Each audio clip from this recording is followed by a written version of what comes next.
Now I'd like to call the committee's attention to something I'm going to share with you, information about the FBI's that's never been made public before.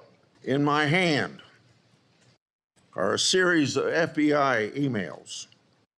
The second email, February 24th, 2022, email from Thibault to John Crabb, a prosecutor in the U.S. Attorney's Office for the District of Columbia, saying, quote, "I had a discussion with the case team, and we believe there is predication to include former President of the United States, Donald J. Trump, as a predicated subject," end quote.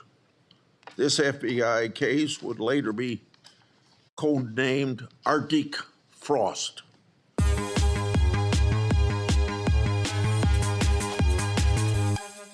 Public trust in the FBI is low. Only 41% of the American people think the FBI is doing a good job. This is the lowest rating in a century. It's no surprise that public trust has declined in an institution that has been plagued by abuse, lack of transparency, and weaponization of law enforcement.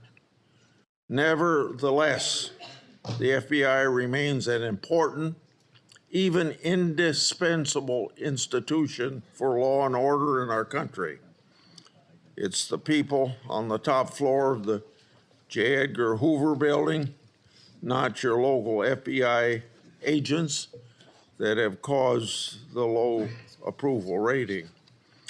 Mr. Patel, I know you know this, but it's your job to restore the public trust and return the FBI to its core mission of fighting crime.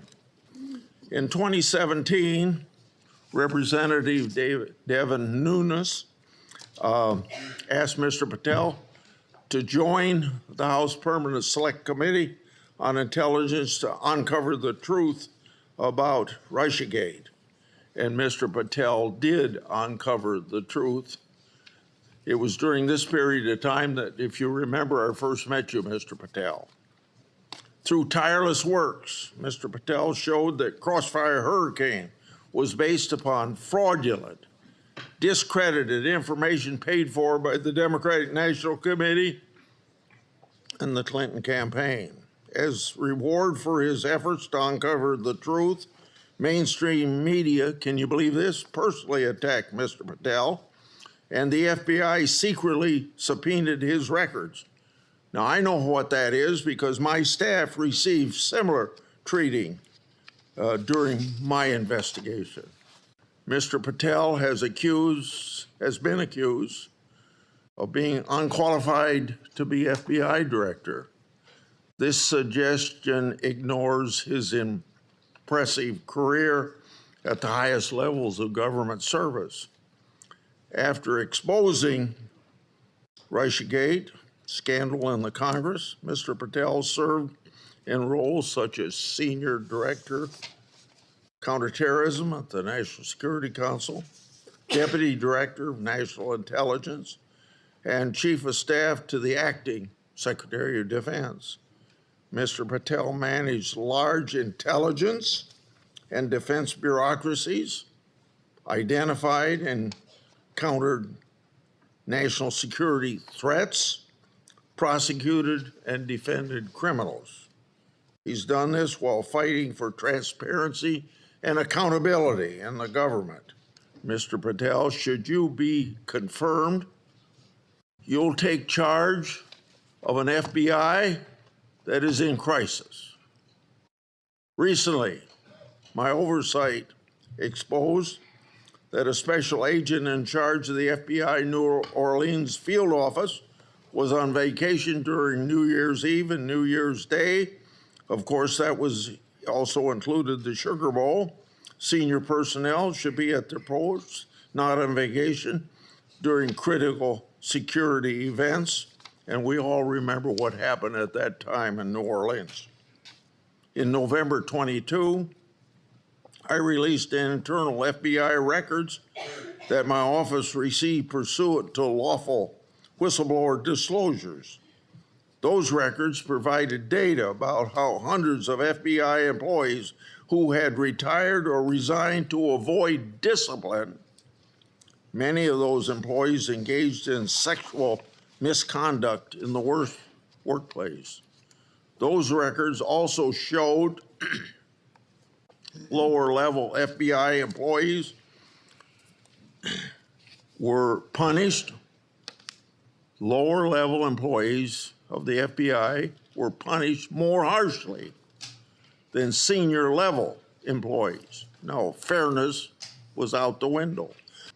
I also questioned Director Wray about improperly classified information relating to Afghan evacuees placed in our country.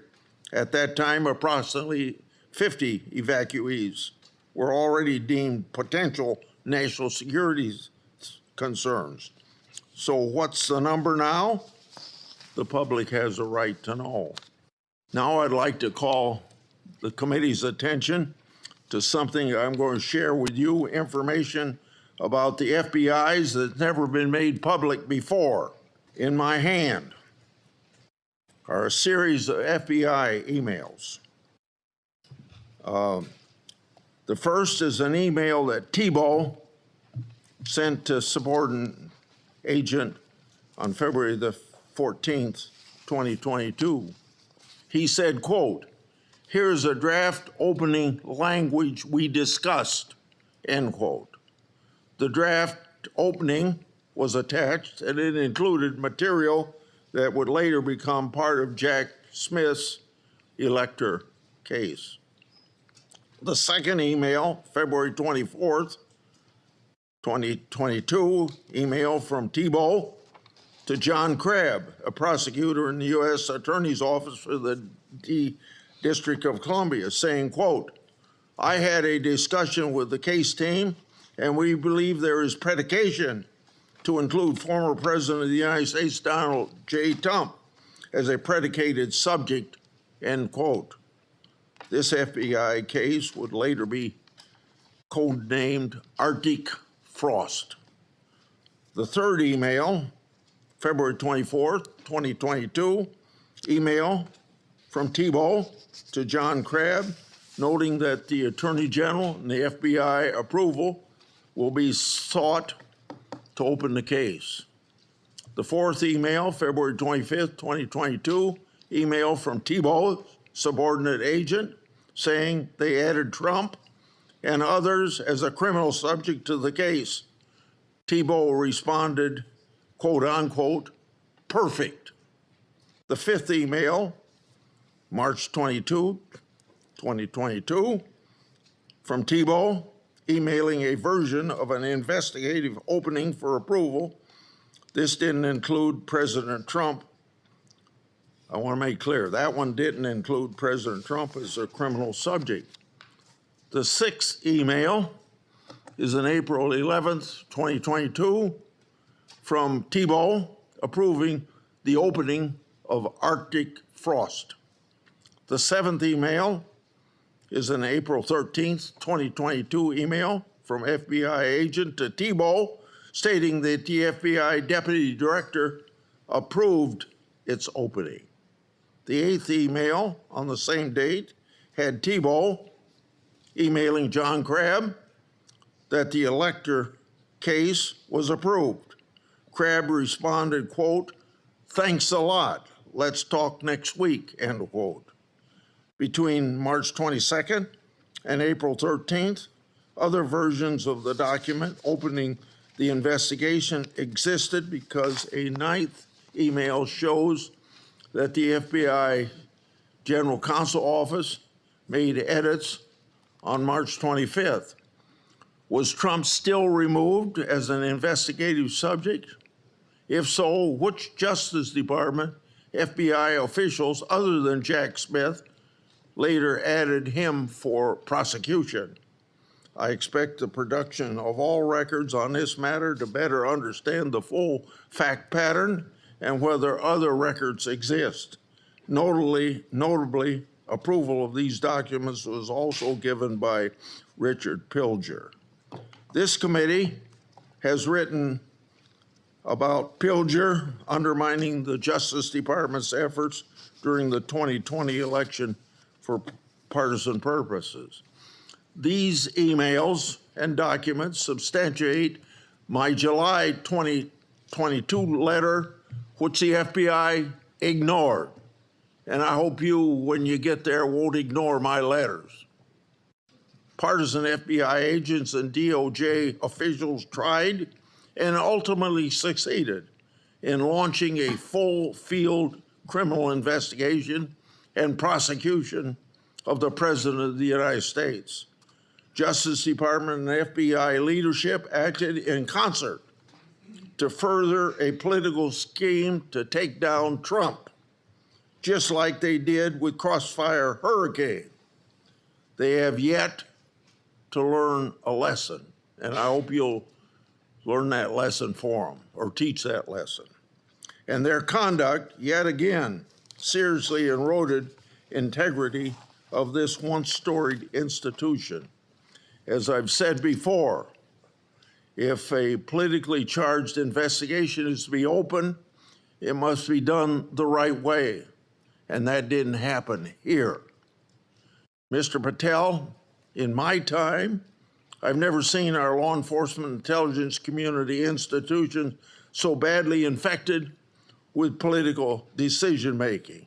And I say intelligence community because you know what happened when 55 people, former or present intelligence agencies, signed a letter in 2020 that the laptop was a Russian hoax, as an example.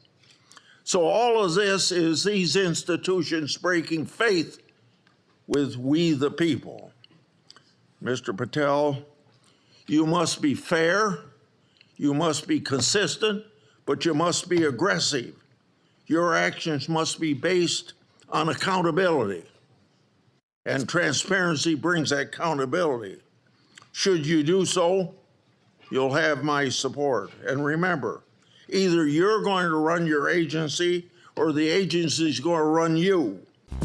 Boy, Michael Bloomberg is so upset that it came out that his gun control group are the ones behind the Onion and the lawsuits and all of it, trying to shut down InfoWars. And remember back in November, they said they owned it, tried to kick us out of the building. The judge overrode it. It wasn't true. It was a hoax. But a lot of people still think they own InfoWars or InfoWarsStore.com. And so it's really hurt sales by over 70%. So if we don't get funds in at InfoWars Store, we will shut down. Now, even if they're successful and we're beating them right now, it'll take a month and a half or so for that to happen. So right now, in February, you are able to get all these products delivered to you very, very quickly. All the fan favorites, all the classics, X2, Vitamin Mineral Fusion, Body's Ultimate Turmeric Formula. It's all there, ladies and gentlemen. Also, Brain Force Ultra, an incredible fast-acting nootropic with no letdown. Vasobeat, so good for your heart, your whole cardiovascular system. It's all available right now at InfoWarsStore.com, not owned by Bloomberg or The Onion.